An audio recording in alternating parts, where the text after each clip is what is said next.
If your holiday celebration is interrupted by an unexpected household mishap that could damper your holiday cheer, don't despair. Chip Wade, star of HGTV's Elbow Room, joins us with quick, easy solutions to fix any disaster. Hi, Chip.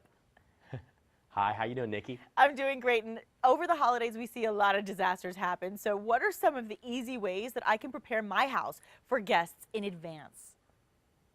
You know, disasters just happen, and they seem to happen at the holidays, but it's for a reason. Really, our homes just kind of come under attack with the overburden of guests Yes. that just use all of our appliances, our toilets, all those different things. They just get tons of wear and tear. So if one is right on the brink of failing, it's very likely that it's going to happen when all your guests are there. So I say, let's nip that a little bit in the bud and just take care of a lot of the stuff that are on the outs now before everybody comes over. Are you having people over for the holidays? I'm sure my family is. Yes, I'll be home in New York with the family, and I know they're going to have people over. And, you know, the last minute mishaps happen at the worst times.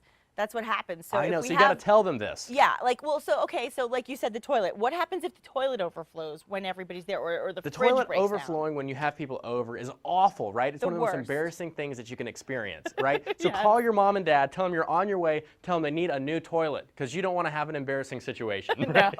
No. No. Basically, there are telltale signs when a toilet's going out. Sometimes it makes noises. If there's any leaks in it, sometimes it can just be rocky and not have a great connection to the floor. Okay. If any of those things are happening, it may be time for a new toilet. This is actually a Delta Corrente toilet. It's brand new. You can get it at any Home Depot. It's under $200. The reason I'm showing it to you, though, is it's super easy to install. So I know the first thing that's going through your mind is, ugh, you know, I don't want to install a new Plumber. toilet. They're heavy, Right. you know, it's messy. This is the best case scenario that you're going to have for getting a new toilet. And to eliminate those embarrassments, you really need to do it. So it comes with a toilet removal kit, which Okay. consists of gloves, a spatula, and a super absorbent sponge, which is really cool, by the way. You just can suck up all the excess water in the tank and the bowl, so when you move it, you're not dripping all over the floor. Good, It also has a towel, so you can plug up that hole so you're not having to hold your breath. I know, this is Exactly. very glamorous, isn't No, it? it is. But it is so with the new glamorous. toilet, the coolest part is that it's a two-piece. So now that old toilet's down, we got a new piece of porcelain here that's very nice.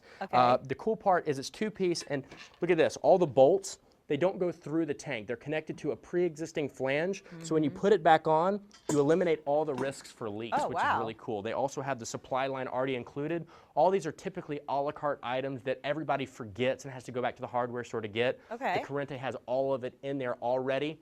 Anybody can do it. You could install this toilet. Anybody could do No, it. you So the make it look toilet, easy. great thing to do. Yeah. Now, if somebody Yeah, doesn't, it is, right? That's what my job is, to make it look easy. Well, that's the whole point, and that's why we appreciate you so much. And so now, if for some reason we don't have that specific issue, and there's other things happening in our kitchens or our bathrooms, what are some ways that we can make sure that we can handle that extra use that they're going to be getting, especially in the kitchen with the big get-togethers? That's where everybody gathers. So in the kitchen, right, everybody gathers there. What would be maybe the worst case, you know, when you have all your family around the kitchen island? Probably what? Probably a foul odor coming from your garbage disposal. Oh, yeah, that that certainly is an happens. awkward moment, and you're like, oh my gosh, somebody clean that. Or you have to leave and go to another room where there's maybe no seating.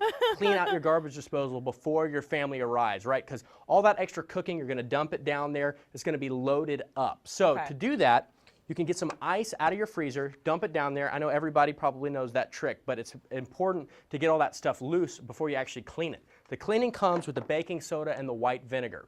Dump a cup down in there of the baking soda, follow it with a cup of white vinegar, just heat it up in the microwave for a second, dump it down in there, let it sit for a second, then wash it out with warm water, follow it with some sliced up lemons. That acid all in there cleans it out and makes it really fresh and gets you prepared for all that food that's going down in there. That's a great tip. And the last thing I want to ask you is, I have a very minimal toolbox. I have like a girly toolbox. So I could be in big trouble if disaster strikes. What are some of the basic tools that we should keep around the house for the simple repairs that come along during the holidays?